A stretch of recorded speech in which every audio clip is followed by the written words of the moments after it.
Hello and welcome to another video of Power BI beginner tutorial series, and in today's video we are going to discuss one function list.positions.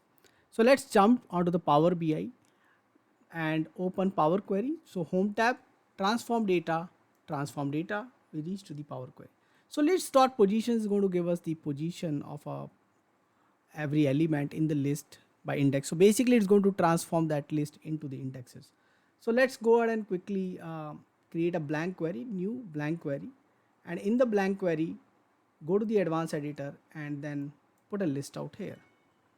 Let's say list is 1 comma 3 comma 4 comma 6 comma 7 and comma 8, something like that, and say okay. So we got a list. Now what I'm going to do is I'm here already, I'm able to see the source, so I'm going to change it this to list dot positions,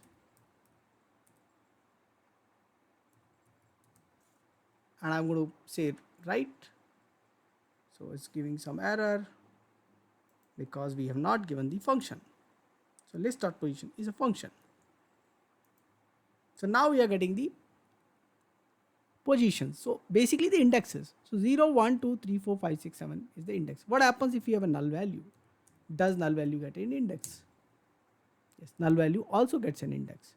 Okay, so what does list.position is doing us? It's just telling us the position of each and every element. So if I so so basically whatever size of your list, you are just getting the index for that list. So go ahead and try this function out. Do let us know what else you want us to cover in this particular series. Thanks for watching this video. Thank you.